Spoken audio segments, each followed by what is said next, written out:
कहते हैं हाथों की लकीरों से भाग्य को निर्धारित मत कीजिए, क्योंकि भाग्य तो उनका भी लाजवाब होता है जिनके हाथ नहीं होते।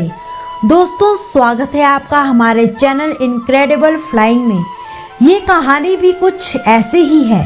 एक जंगल में एक महात्मा रहते थे। उनकी खासियत थी कि किसी का भी भविष्य बता देते थे। वे एक नदी के किनारे रहते थे। नदी का किनारा ऐसा था कि नदी के इस तरफ एक राजा का साम्राज्य था और नदी के उस तरफ दूसरे राजा का। साम्राज्य के दोनों राजा उन महात्मा को बहुत मानते थे, उनके बताए मार्गदर्शन पर ही चलते थे, भगवान की तरह उनकी पूजा करते थे। बदले में महात्मा भी उन्हें आने वाले संकटों से आगाह करवा देते थे। एक दिन दोनों राजाओं के बीच किसी बात को लेकर कहा सुनी हो गई। बात इतनी बढ़ गई कि दोनों के बीच युद्ध की स्थिति आ गई। उन दोनों ने तय किया कि वे आपस में युद्ध करेंगे और जो भी जीतेगा वही सर्वशक्तिशाली होगा और हारने वाले राजा को उनका बंदी भी बनना होगा। युद्ध की तारीख दिन निश्चित हुआ। दोनों राजा ने अपनी सेना व मंत्रियों को भी बता दिया। एक दिन एक राजा महात्मा जी के पास गए और उन्हें सारी घटना बताई और उनसे कहा, महात्मा जी, आप ही बताए कि मेरा भविष्य क्या है। क्या मैं जीतूंगा या फिर हार जाऊंगा? सब सुनकर महात्मा ने उससे कहा, तुम्हारा भविष्य तो मुझे बहुत खराब नजर आ रहा है। तुम तो युद्ध में हार जाओगे। ये सब सुनकर राजा निराश हो गया।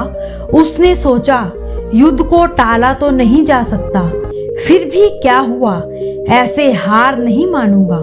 सारे जहां की ताकत लगा दूंगा, लेकिन युद्ध जीतकर ही रहूंगा।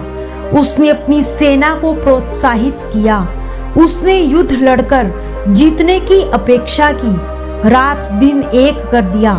कुछ दिनों बाद दूसरा राजा भी महात्मा जी के पास पहुंच गया और उनसे अपना भविष्य पूछा कि क्या वो युद्ध में जीत भी पाएगा या नहीं। महात्मा ने कहा, तुम्हारी जीत निश्चित है यदि तुम प्रयास करो।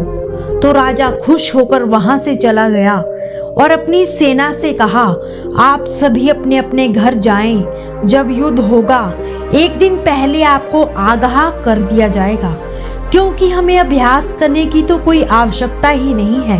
हमारी जीत तो निश्चित है। कुछ समय बीत गया, युद्ध का दिन भी आ गया। दोनों राजाओं की सेना आर पार खड़ी थी, बस युद्ध का ऐलान सुनने के लिए उत्सुक थी। युद्ध का ऐलान हुआ। दोनों सेना युद्ध करने लगी। काफी समय बीत गया। पहले वाले राजा की सेना ने दूसरे राजा की सेना को परास्त कर दिया, उन्हें मार दिया। कुछ सैनिक डर से भाग गए। इस प्रकार जिस राजा ने अपनी सेना से रात दिन मेहनत करवाकर युद्ध की तैयारी करवाई, वो जीत भी गए और दूसरा राजा जो केवल महात्मा जी की भविष्यवाणी सुनकर निश्चिंत होकर बैठ गया, वो हार गया। दूसरे राजा को बंदी भी बना लिया गया।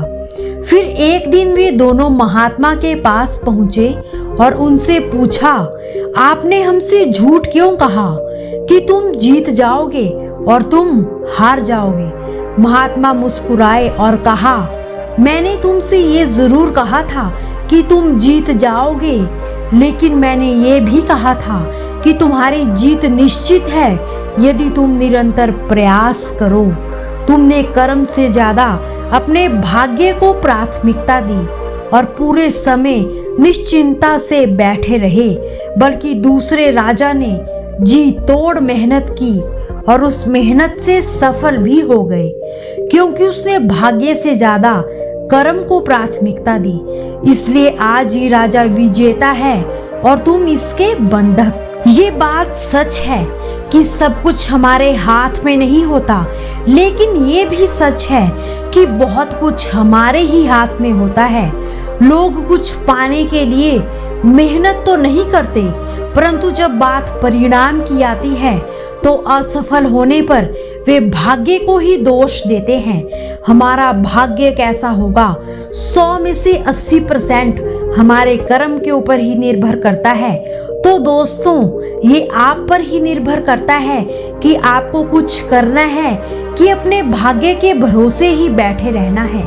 ये आवश्यक नहीं कि भाग्य पहले से लिखा है या नहीं, ये आवश्यक है कि क्या हम उन चीजों को भी भाग्य के भरोसे छोड़ देते हैं जिन्हें हम बदल सकते हैं। ध्यान से सुनिएगा, कर्म और भाग्य में जो अंतर है वो है समय का अंतर। भाग्य अतीत का कर्म है और कर्म भविष्य का भाग्य। दोनों दरअसल एक ही है, बस समय का भेद है। आज जो अवस्था आपकी है वो अतीत में आपके द्वारा किए गए कर्मों के परिणाम पर आधारित है, और जो अभी वर्तमान में आप कर रहे हो उससे आपका भविष्य निर्धारित होगा।